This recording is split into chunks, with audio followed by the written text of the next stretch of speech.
कुतुबुद्दीन ऐबक की 1210 में मृत्यु के बाद कुतुबुद्दीन ऐबक का पुत्र आराम शाह गद्दी पे बैठा। हालांकि आराम शाह कुतुबुद्दीन का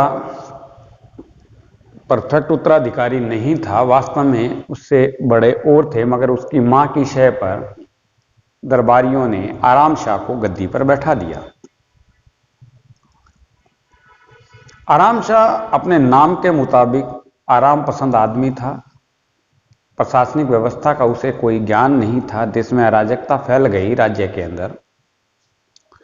अमीर भी इससे नाराज हो गए। तो अमीरों ने इल्तुतमिश को, जो उस वक्त बदायूं का सरदार था, गवर्नर था, उसको इनवाइट किया।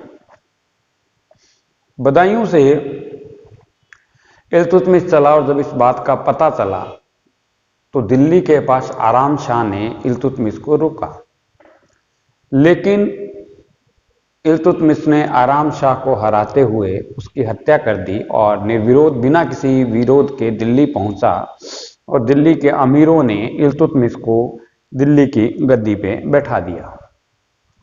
अब हम बात करते हैं दिल्ली सल्तनत के दूसरे शासक, जिसका नाम था इल्तुतमिश।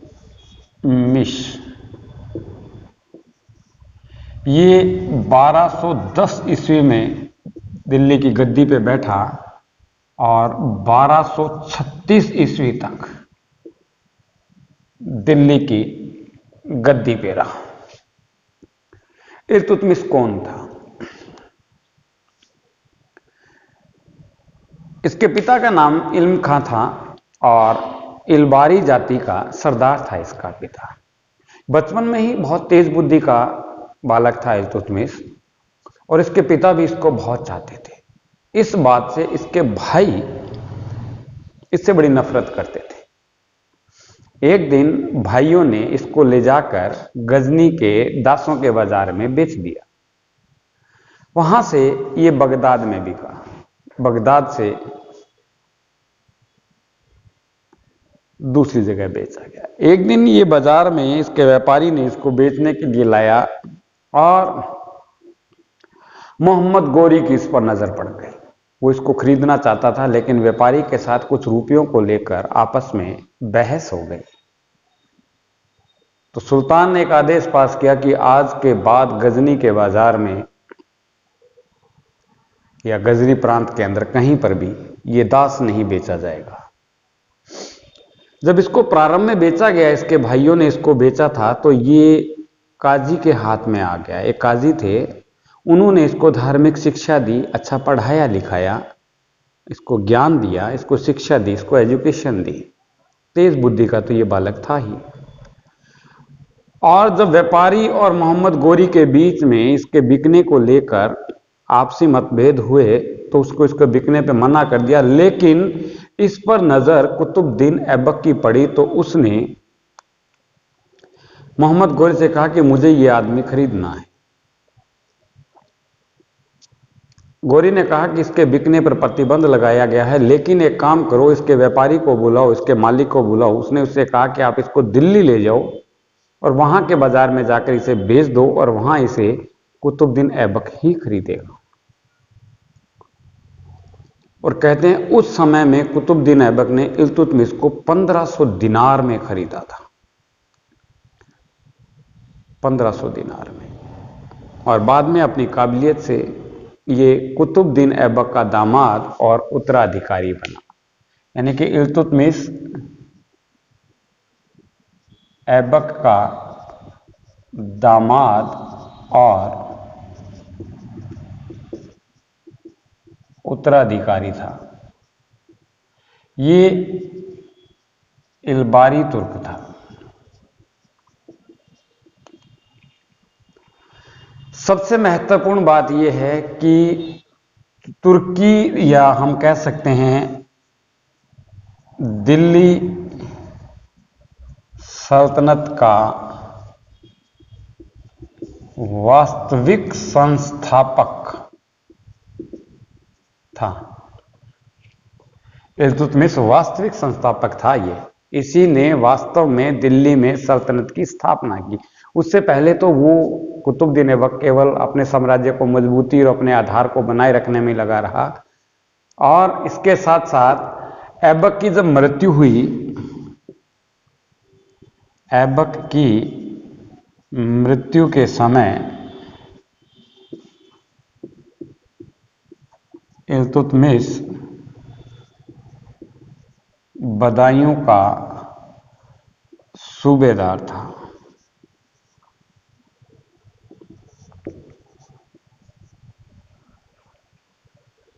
इसी आदमी ने सुल्तान के पद को वंशानुगत किया, यानी कि सुल्तान के पद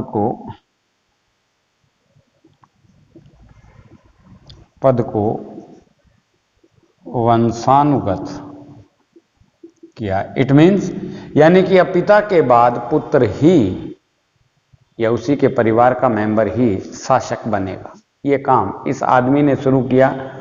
और महत्वपूर्ण बात यह है कि जैसे ही ऐबक 1206 में लाहौर की गद्दी पे बैठा, दिल्ली की गद्दी पे बैठा, उसी वक्त 1206 में ही इसे दास्ता से मुक्ति मिल गई। हालांकि कुतुबुद्दीन ऐबक को दास्ता से मुक्ति 1208 में मिली, लेकिन इल्तुतमिश को दास्ता से मुक्ति 1206 में मिली।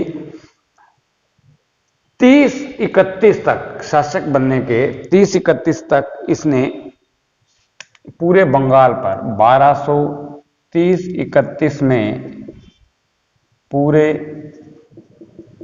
बंगाल पर अधिकार कर लिया।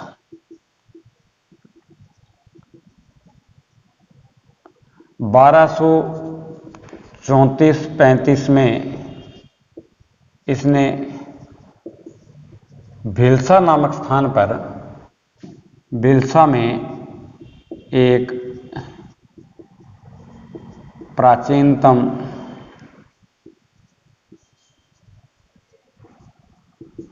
हिंदू मंदिर को लूटा और उज्जैन के महाकाल मंदिर को लूटा और नष्ट कर दिया।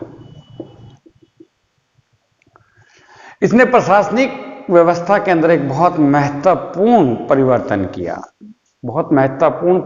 किया, और वो परिवर्तन था कि इसने 40 सरदारों या 40 अमीरों को, जो तुर्क अमीर थे, उनका एक दल निर्धारित किया।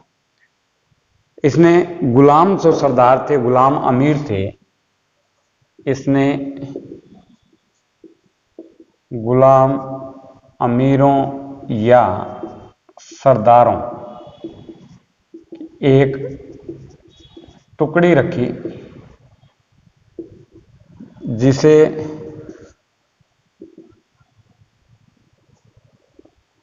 तुर्कान-ए चहलगानी, जिसे तुर्कान-ए-चहलगानी या दल चालीसा कहा गया, उस टुकड़ी को रखा।